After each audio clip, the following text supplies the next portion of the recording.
গাজরগুলো cube করে কেটেছি, ভাত চড়াই দিছি এখানে প্রেসার কুকারে।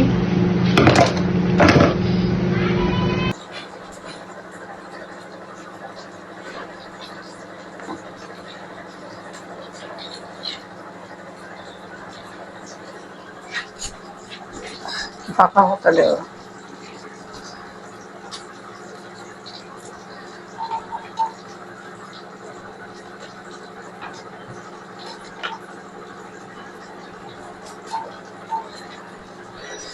চার ভাইজো না। এখানে মাংস দিছি, বুকের পিসটা, আর তার সাথে দিছি লবণ আর গোলমরিচ।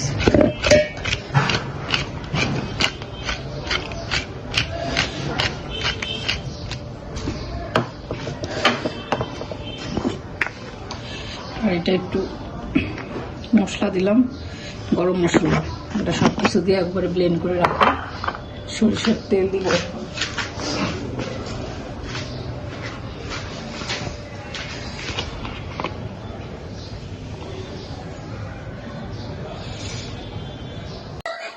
একটু পেঁয়াজ দিয়ে দিলাম,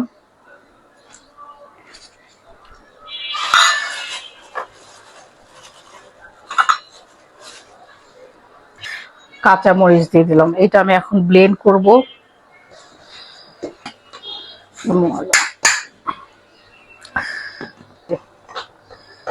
ভাত রান্না করলাম। এই ফ্রাইড রাইসটা করতে হলে ভাত দিয়ে করতে হবে। এখানে সয়া সস দিলাম,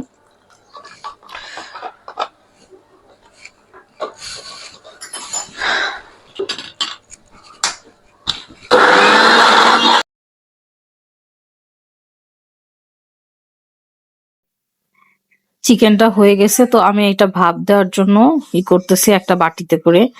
আর এই ফ্রাইড রাইসটার নাম হচ্ছে স্প্যান টেরিয়াকি ফ্রাইড রাইস। এটা হচ্ছে দেশের বাইরে একটা ছেলের ভিডিও দেখে আপনাদের ভাইয়া, তো ওনার ফ্রাইড রাইসটা মানে আমরা একটু ফলো করলাম।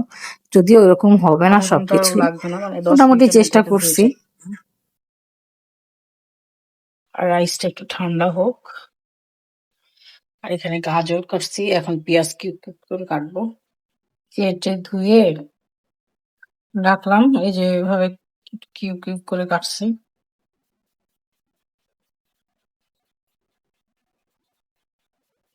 ওটা একটু খুলে দিলাম।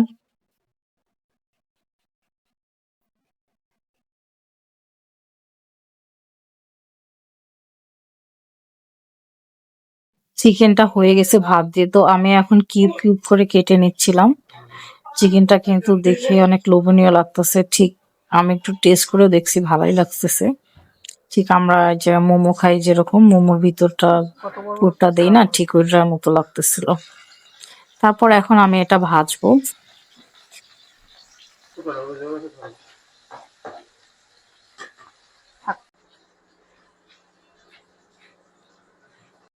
চিকেনটা ফ্রাই করার পর যে তেল ছিল তার মধ্যে দিয়েছি রসুন কুচি, তারপর দিয়ে দিলাম গাজর আর পেঁয়াজ কিউবটা দিয়ে দিয়েছি। একটু নাড়াচাড়া দেওয়ার পর লবণ দিয়ে দিলাম, তারপর আবার একটু নাড়তেছিলাম। চিলি ফ্লেক্স দিয়ে দিব এখন।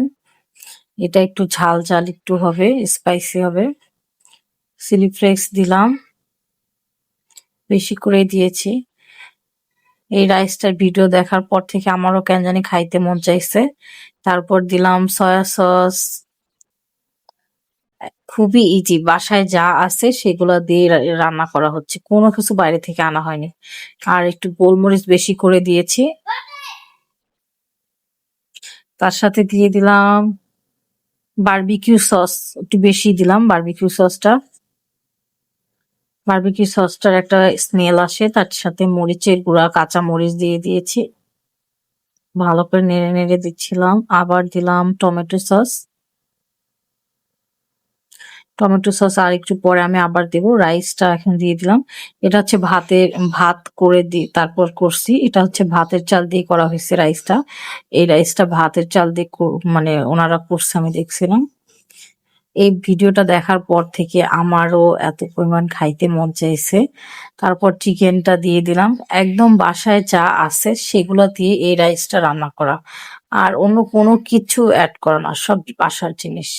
তার সাথে আমি আরেকটু টমেটো সস দিয়েছি।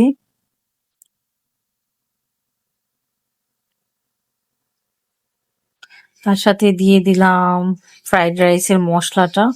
আপনাদের ভাইয়া একটু নেড়ে নেড়ে দিচ্ছিল, ভালোই লাগতেছিল। ও আমার সব কাজে হেল্প করে। রাইসটা আমাদের হয়ে গেল, দেখতে কিন্তু অনেক ইয়ামি হয়েছে, বাসায় ট্রাই করে দেখতে পারেন। তার সাথে আমি ডিম পোস্ট করে দিয়ে দিলাম উপরে, অনেক সুন্দর দেখা যাবে এই জন্যই। ভালো থাকবেন সবাই, আল্লাহ হাফেজ।